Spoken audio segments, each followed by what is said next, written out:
전국 중고자동차 매매상들이 운행 목적이 아닌 전시해뒀다 파는 게 목적인 중고차에 취득세를 매기는 건 부당하다며 목소리를 높이고 있습니다.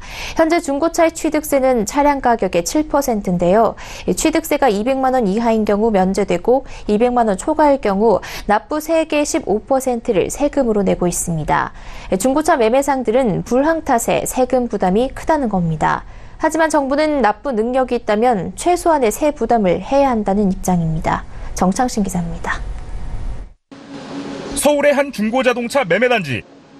고객이 붐벼야 할 시간이지만 한산한 모습입니다.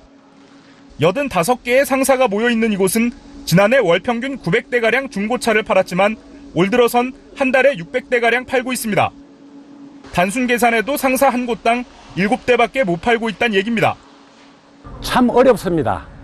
작년 대비 매출이 25% 이하로 지금 하향 곡선을 타고 있습니다. 한번 보시죠. 오후 3시부터 6시까지 소비자가 많이 찾아오셔가 물품을 구매하셔야 되는데 이렇게 조용히 한가합니다.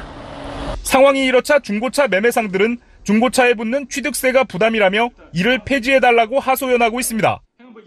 현재 중고차 취득세는 차량 가격의 7%. 지방세 특례 제한법에 따르면 취득세가 200만 원 이하인 경우 올해 말까지 과세가 유예됐고 200만 원 초과인 경우 납부 세액의 15%를 세금으로 내야 합니다.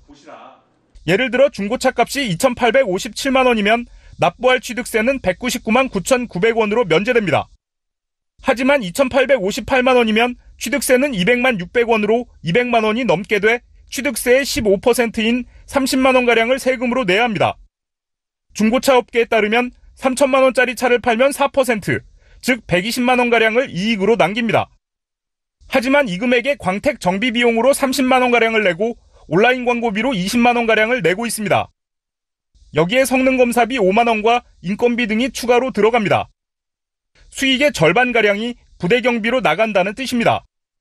이들은 운행용이 아닌 일시적으로 소유하고 있다 파는 중고차의 경우 취득세를 없애야 하는 게 아니냐고 주장합니다. 업계에 따르면 미국과 일본의 경우 중고차 매매상들이 내는 취득세는 없는 것으로 알려졌습니다. 주무부처인 행정안전부는 200만 원 초과 취득세의 15%는 최소한의 납세 의무라고 말합니다. 납부 능력이 있는 일부에 대해서는 최소한의 세부담을 하는 것이 최저 납부세제의 원칙이자 취지입니다. 다만 이제 장애인이나 한센인과 같은 취약계층 등은 납세 능력이 좀 충분하지 않는 대상에 대해서만 극히 예외적으로 적용을 배제하고 있습니다. 전국 중고차 매매상 모임인 전국자동차매매사업조합연합회는 3,600개 상사에 2만 5천 명가량의 딜러가 가입돼 있습니다.